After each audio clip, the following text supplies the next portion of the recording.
Radio.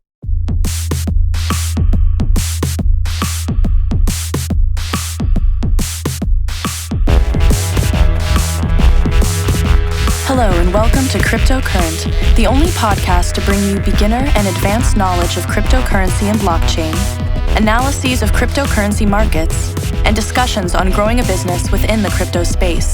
Stay tuned and stay cryptocurrent.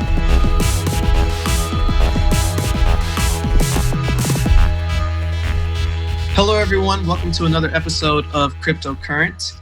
Your host here, Richard Carthon, and today I have with me Mr. Mark Anstead, and we were able to meet actually through a Telegram group, a really cool Telegram group called Blockchain Partnerships, and I kind of just reached out and was trying to find some new and interesting people and people that are working on various projects to tell me a little bit about themselves and just get a little bit more exposure to the various opportunities that are just out there that you would never know unless you kind of just reach out. And he's working on a really cool project called Project Hydro. And I don't want to steal all his thunder, but without further ado, Mark, thank you for being part of Cryptocurrent today and being on this episode. Thanks, Richard. I'm really glad to be here and talk to your audience about what myself and the rest of the team over at Project Hydro is building. Really excited about what we've accomplished over the last year and what we're planning to do this year in 2019. Should be pretty exciting. Oh, absolutely. So before we dive into that, can you tell us a little bit about yourself? Can you give us a little bit of background? Sure, happy to. So before I got into blockchain, or I guess working with Project Hydro specifically, I was actually working with a fellow up in Canada. I'm actually locally from the East Coast in the Washington, D.C. area, and I was working with a guy up in Canada, and I was the head of business development and marketing for an online social media platform called Cryptocurrency Network, which does marketing, interviews, advertising, and all that jazz for different cryptocurrency and blockchain projects. And during that tenure, and while I was doing most of my work with them, I did a lot of research into projects that were outside of the top 100. And during that time was how I sort of fell upon Project Hydro, which I think we'll probably be getting into a little bit later. So yeah, my background is mainly like business development, networking, and communicating with others, obviously, which is what I'm doing now. And yeah, so that's basically like who I am in a nutshell. Awesome. Well, you have a pretty unique like story in how you kind of got into the blockchain space, and you didn't get too deep into it. So can you give us a little bit more about like how did you get into blockchain and how did you first hear about like either cryptocurrency, blockchain, and made you want to get into this space in the first place? Sure. So back in 2014 was when I bought my first Bitcoin. I absolutely had no clue what it was at the time, along with probably like 99% of people who bought their first cryptocurrency. And I was a senior in high school at the time. I was trying to buy some stuff online and found out from some buddies, hey, you need to use Bitcoin to buy it. So I was like, all right, sure. I'll buy whatever this Bitcoin thing is. And about 2 years later, so back in 2016, I had I would consider it a pretty crappy situation. I ended up being bedridden. I was pretty severely ill and wasn't able to basically do anything. I actually ended up having to go home, and my parents basically had to take care of me for about around like 6 months or so. It wasn't fun.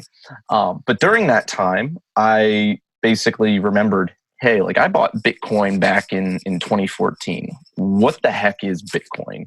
And so while I was home, I basically started reading about Bitcoin, going over the Bitcoin white paper, got really, really intrigued and excited about what some of this type of technology can bring to the table. And from there, I started reading about Ethereum, and obviously, like, the list goes on. And that's basically how I initially got into the cryptocurrency space, and how I basically found my passion for what I'm doing in this industry, which I think is pretty cool. And I've talked to a lot of people who have had actually like sort of similar situations happen to them, where it's some type of freak accident, and in the end they end up somehow getting into the crypto and blockchain space. So it's pretty cool to hear different people's stories with how they get into it, because everyone is completely different. Oh, definitely. And it's very interesting that after you first heard about, like, oh, I need to use Bitcoin to buy this particular item, whatever it was, and then you said, I want to do more research. I want to look into white paper, see what this is all about, and then started going into other, cryptocurrencies like Ethereum.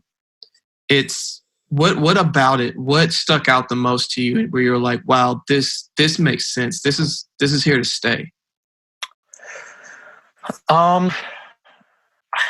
Well, I don't want to basically sound really cheesy, but when I first started reading about Bitcoin, I at the time I was doing a lot of stuff internationally.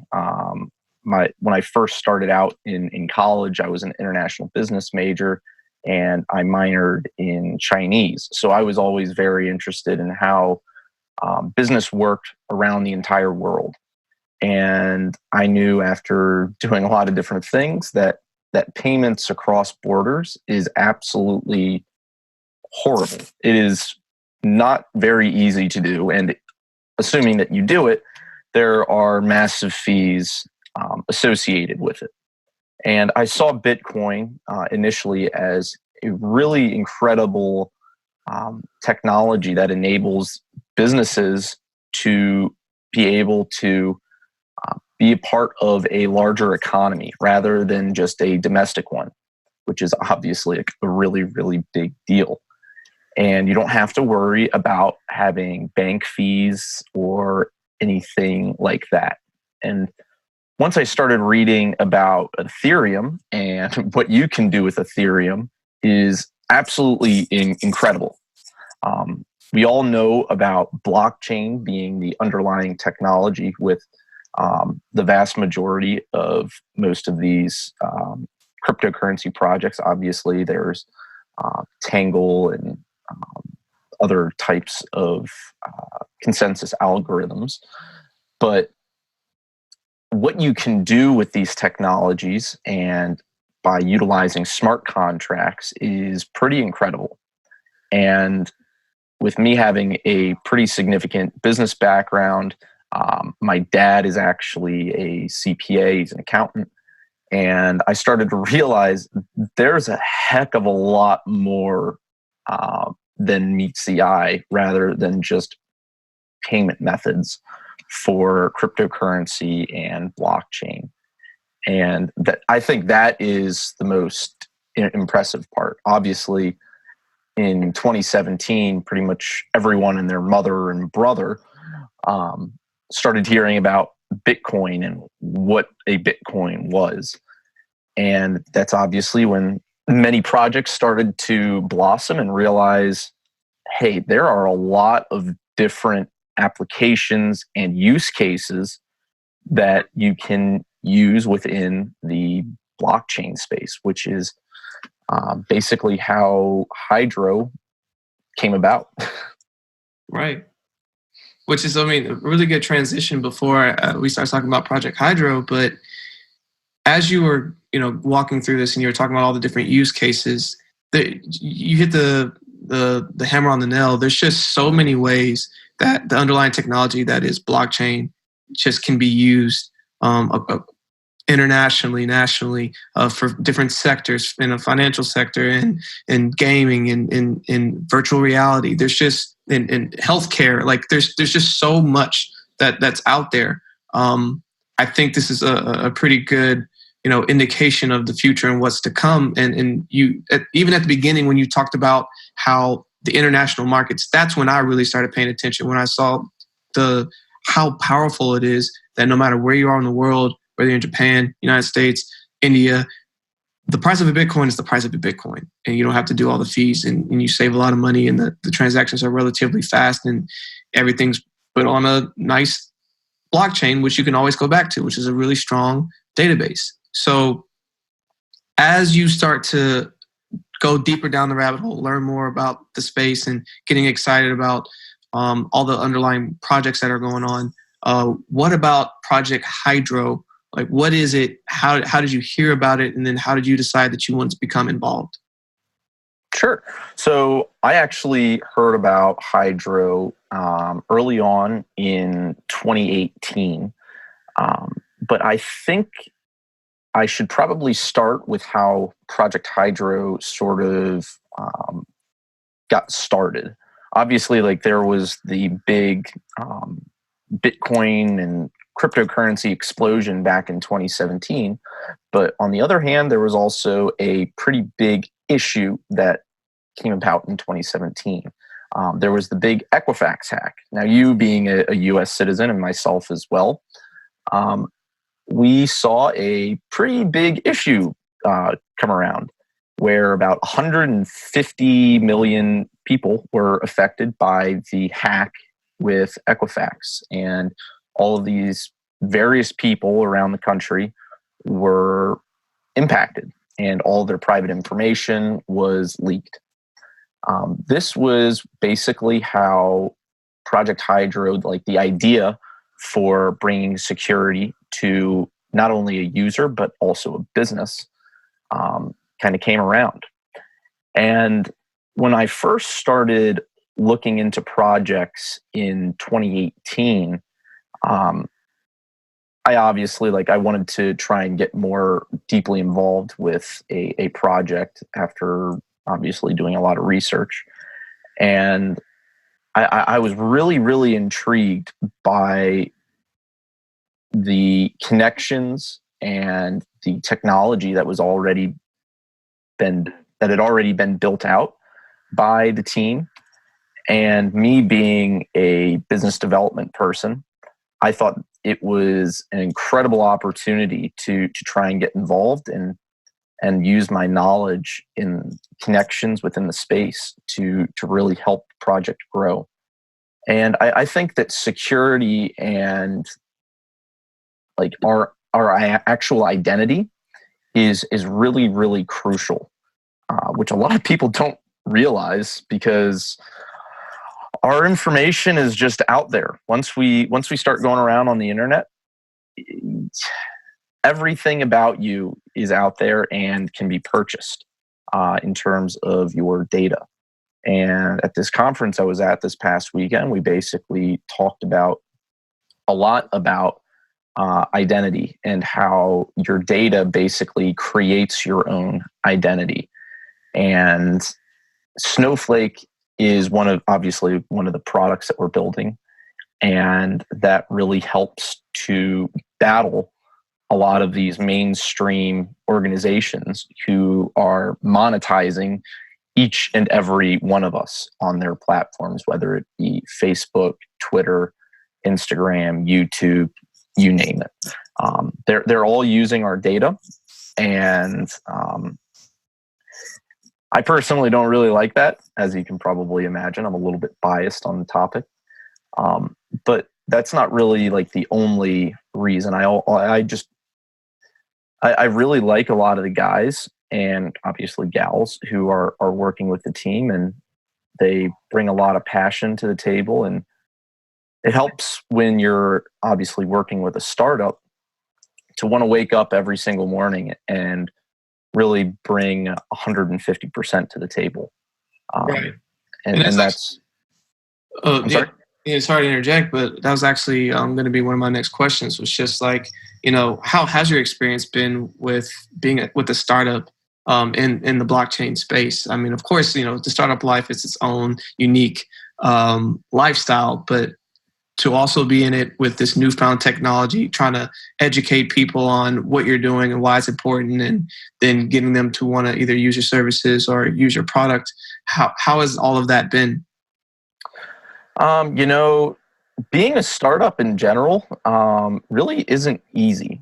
Um, but in my opinion, once you get one good name behind you or one large organization associated with what you're building or what you're selling or doing, it makes your life a lot easier. Um, Obviously, with us having Hydrogen Platform, who's one of the companies building on top of our platform and offering different products and services to their clients, really makes the startup idea pretty abysmal. Mostly because we can basically enable clients and consumers to realize, hey, like this is a really trusted product. There are a lot of massive organizations and names who are using it because, well, like, to be perfectly honest, the majority of companies out there aren't going to go and test something out for themselves. They want to use other people's credibility rather than their own because they don't really want to risk it, and they also are they don't want to put in the time to do that type of stuff. So in general, that's the hardest part for any startup, is to try and get a really large following behind you. And we've done a really, really good job having a community backing us and getting different partnerships and integrations. And we're really, really starting to get the ball rolling with what we're building and getting different people and organizations involved. And for me personally, being on the team and a part of the organization, and I guess the community, it's a really special time because we're really, really starting to blossom, and I'm really glad to say that I'm part of this team and what we're doing for the space. Definitely. And startup life is definitely its own challenge. And then I think just adding the double entendre about it with bringing in a new technology that a lot of people aren't necessarily familiar with nor understand, has its own unique set of challenges as well. But as you were speaking to bringing on partners and people of credibility, that then adds more credibility to your own, and it just compounds from there. I think it's a very important lessons for others to know, if you are in the startup space or aspire to have your own company or whatever it is one day. One of the first things you always need to be doing is networking and getting people to be a part of your project that carries weight behind their name. And I think that's really crucial as you begin to, work on your own company or project or whatever it may be. But transitioning to kind of another topic that's still relevant into the space, can you tell me about a particular project, whether it's on cryptocurrency or blockchain, that has you particularly excited? Ooh, well, I have to say, considering I'm a huge nerd and I've been a very avid video gamer for probably the last 15 years or so, I still am to this day. I would have to say, in general, I don't want to say like one name or the other, but I'm very intrigued and excited about what blockchain can bring to the video gaming space and actually having ownership over whether it's like in-game items or skins. I think that's a very incredible facet that this technology can bring, that probably the majority of people who are a lot older than me don't really understand because they may not have been into gaming as much. But video gaming is a massive, massive industry. I can't say that I'm a Fortnite gamer. I played it a couple times and I was absolutely horrible. But there are an incredible amount of not only just kids, but people of various ages that are playing video games, that one in particular. And if you can have ownership over these items and you can trade them amongst players, it can really create a lot more gamification within an actual game. Like, let's say I'm putting in like 20 or 30 days of gaming into a specific game. Obviously, you're probably going to have like valuable items or skins, emblems, different things like that. I'm not going to say, maybe I've done that before. I have, but yeah, like when you're able to do that and you can bring value to not only your account, but some of the things that you own within that account, and you want to move to a new game, you can sell those items on a marketplace. And I think that's really, really incredible.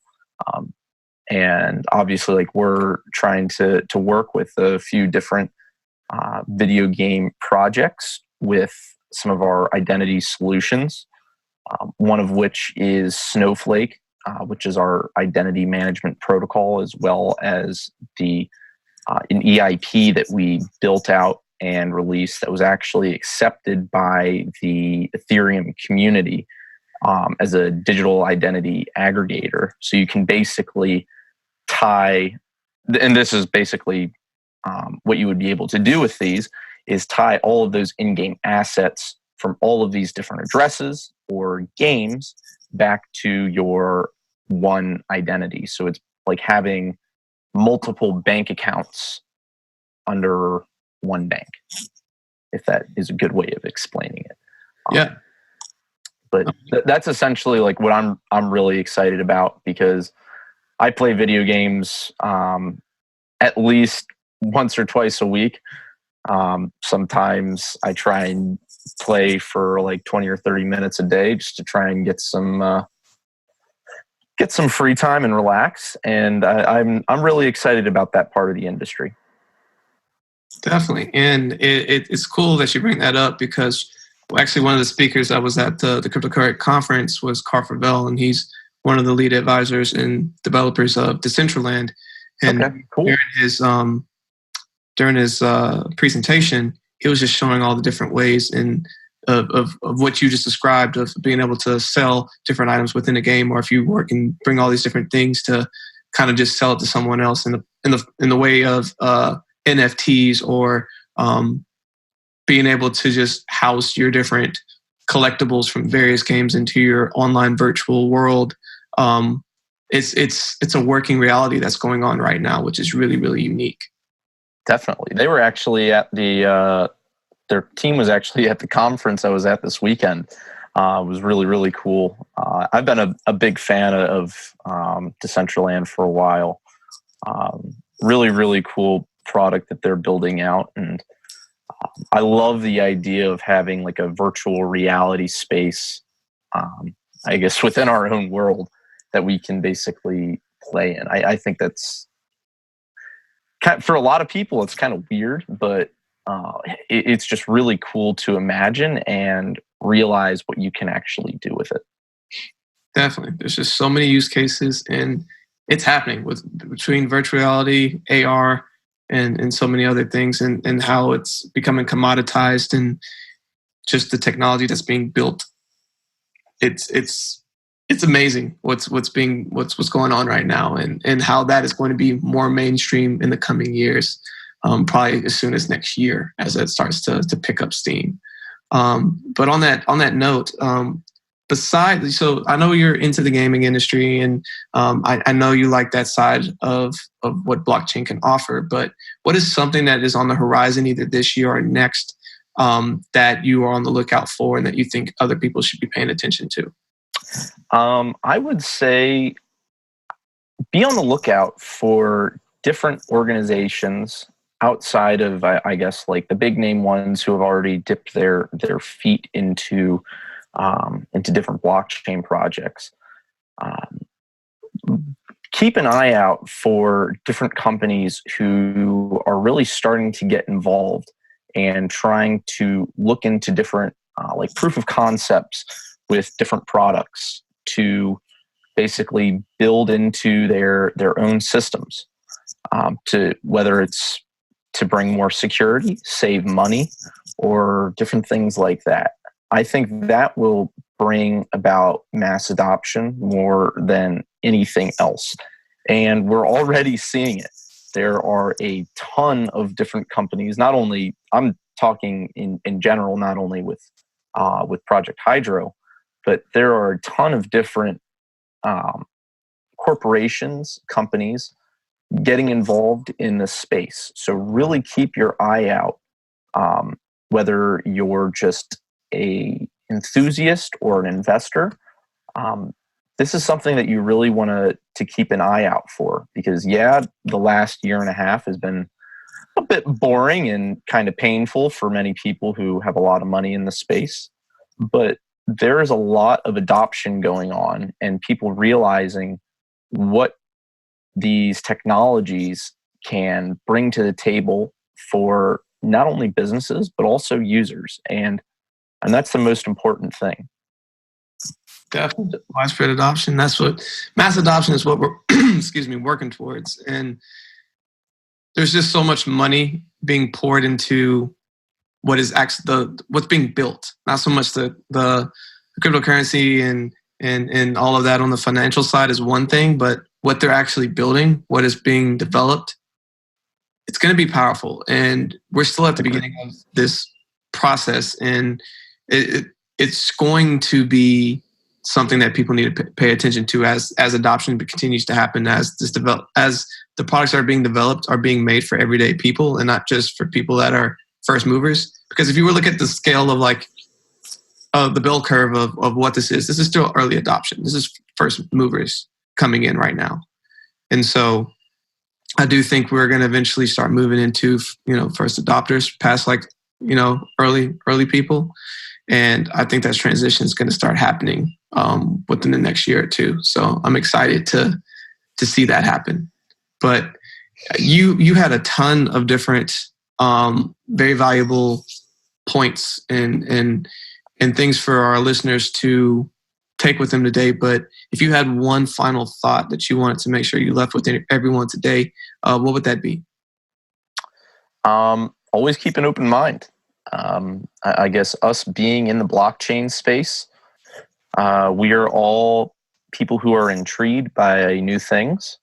And I think this is an issue that a lot of people who are Bitcoin maximalists have issues with, is don't have your mind set on just one thing. Always have an open mind and realize that any opportunity can be a golden one for yourself or for the community as a whole. And that's always something that you want to focus on and realize. Absolutely. That's a great final thought to leave everyone with. Got to keep an open mind. Just going back to what's being built right now. When internet first came out, people thought it was a fad. It was crazy. When Bitcoin first made and all these other cryptos come up, of course, the Bitcoin maximalists are always saying Bitcoin's the only thing that matters. Is that true? Is that what really matters? Not necessarily. As you said, keep an open mind to everything that's going on right now and just stay aware of all the opportunities that are just in front of us. Because there's just so much for us to be a part of right now in this space, and for everyone to be able to thrive if you just keep an open mind to receiving what these opportunities could be. So, I love it. Yeah, man. So again, everyone, I want to thank Mark Anstead and Steve for joining us. Again, he is with Project Hydro. Mark, what are some different ways that people can do to connect with you and what's going on with Project Hydro? Sure. We have a website that you guys can check out, a bunch of different white papers to read. Our website is projecthydro.org. We also have a Telegram group. You can come in. I'm on there pretty frequently. You can ask myself or any of the other community members or team members any questions. And the Telegram group is at Project Hydro. Pretty simple. And yeah, hope to see a bunch of you guys come in, ask some questions, and get involved with the project. We got a lot of developers who are building in the community. So if you're a developer and you want to build something, go for it. We would love to have you come and build, and we'll actually pay for you to do so. So come out, get involved, and look forward to talking with you guys soon. Absolutely. Well, again, Mark, thank you for joining us today. And for everyone that's listening, stay cryptocurrent. Hi, everyone. Thanks for listening to another episode of Cryptocurrent. For more information on this episode and all of our episodes, please visit us at www.crypto-current.co. Stay up to date with the latest news in cryptocurrency by signing up for our newsletter. You will receive a daily email Monday through Sunday that is personalized and curated content specific to you and your interest, powered by artificial intelligence. This has been another episode of Cryptocurrent, bringing you one step closer to becoming a crypto and blockchain aficionado. We look forward to giving you the latest in crypto news and analyses next week. Stay cryptocurrent.